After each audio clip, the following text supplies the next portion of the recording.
नमस्कार मित्रों। कई लोगों ने मुझसे पूछा है कि राम कौन है, राम क्या है।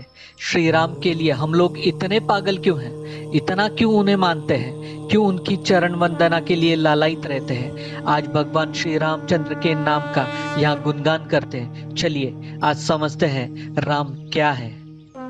चैत्रे नवामिके तिथौ नक्षत्रे दिति दैवत्ये स्वच्छ संस्थेषु पंचषु ग्रहेषु कर्कटे लग्ने वाक्पता बिंदुना सह।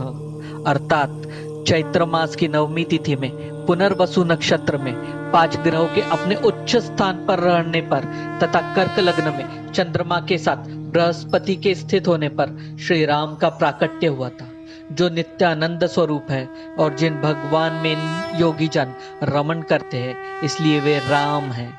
राम का वास्तविक अर्थ अपनी गरिमा को बिना खोए समर्पित हो जाना है। यह सिर्फ उत्कृष्ट प्रेम के कारण हो सकता है, और जो इस उत्कृष्ट प्रेम का स्वामी है, बिना किसी गरिमा को कम करे उन्हें समर्पित और बड़े जीवन को लक्ष्य की ओर ले जाए, वह राम है। क्या आपने कभी सोचा है हम 2 बार राम राम क्यों कहते हैं? बहुत से लोग जब एक दूसरे से मिलते हैं तो आपस में एक दूसरे को राम राम बोलते हैं।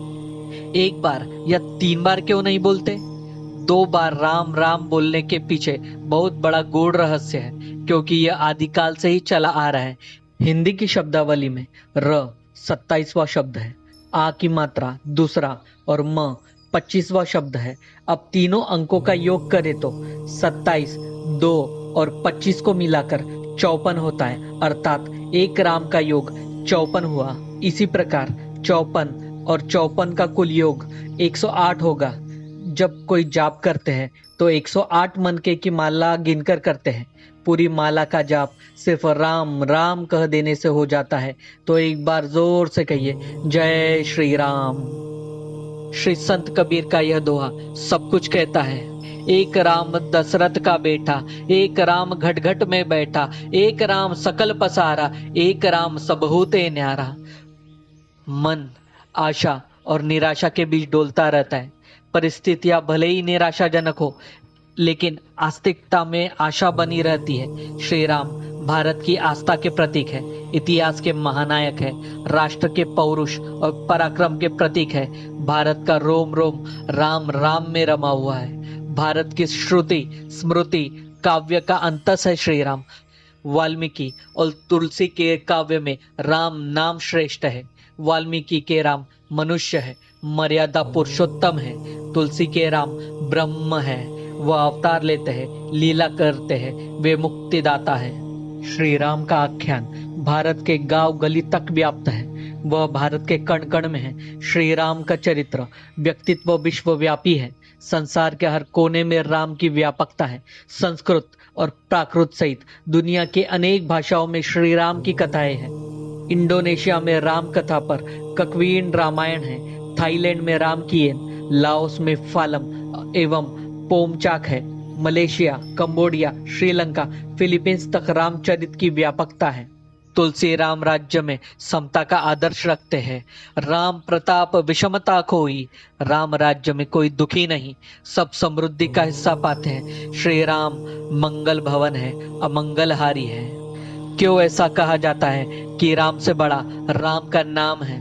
जब आप संतों की वाणियों का गहराई से अध्ययन करते हैं तो पाएंगे कि नाम के 2 रूप है, वर्णात्मक और ध्यानात्मक। वर्णात्मक राम नाम को हम मुख से बोलते हैं, ध्वनात्मक राम नाम को बोला नहीं जा सकता, इसको ध्यान से सुना जाता है। इसी को ब्रह्मनाद और ओमकार ध्वनि भी कहा जाता है। गुरु नानक देव जी महाराज ने कहा है, सुनु मन भूले बाबरे, गुरु की शरणी लागू, हरि जपी नाम धियायु, तू जम डर पे दुख भागू। अर्थात ए भूला हुआ पागल मन, गुरु की शरण में लग जा, हरि हरि का जाप कर और ध्वनात्मक नाम का ध्यान कर। इससे तुम्हारे दुख भाग जाएंगे और यम भी तुमसे डरेगा। आराम शब्द में राम छिपा है। राम का रा अक्षर का उच्चारण करते ही जन्म जन्मांतर के सभी पाप निकल भागते हैं, और म का उच्चारण करते ही मुंह बंद हो जाता है और निकले हुए पाप पुनः अंदर नहीं आ सकते। यह राम नाम की महिमा है। राम राम रामेति रमे रामे मनोरमे, सहस्त्र नाम तातुल्ये श्री राम नाम वरानने। श्री राम जी का नाम सहस्त्र नाम के बराबर है।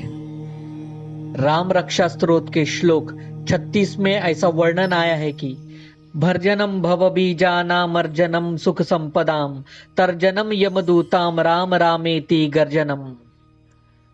राम नाम का उच्चारण करना संपूर्ण संसार बीजों को भून डालने वाला, समस्त सुख संपत्ति की प्राप्ति कराने वाला तथा यमदूतों को भयभीत करने वाला है।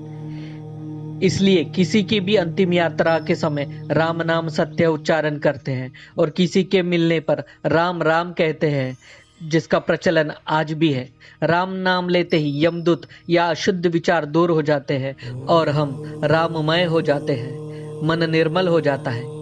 राम शब्द रमना के शाब्दिक अर्थ का अपभ्रंश है। यह लगे रहना कहलाता है। किसी कार्य में लगे रहना राम कहलाता है। जो कण कण में रमा हो, सृष्टि के हर तत्व में विद्यमान हो, उसे राम कहते हैं। राम 3 अक्षरों से मिलकर बना है, र और म। र अग्नि का प्रतीक है, सूर्य का प्रतीक है और म चंद्रमा का प्रतीक है।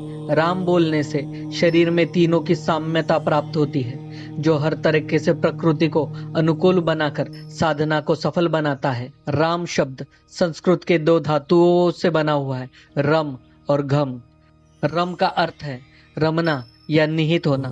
घम का अर्थ है ब्रह्मांड का खालीपन। राम का अर्थ हुआ सकल ब्रह्मांड में निहित या रमा हुआ तत्व, यानी चराचर में विराजमान स्वयं ब्रह्म। शास्त्रों में लिखा है, रमन्ते योगिनः अस्मिन् सा रामम उच्यते, अर्थात योगी ध्यान में जिस शून्य में रमते हैं उसे राम कहते हैं। अगर आपको ये जानकारी अच्छी लगी हो तो कृपया सब्सक्राइब करें, लाइक करें और बेल आइकॉन को भी दबाएं। नमस्कार।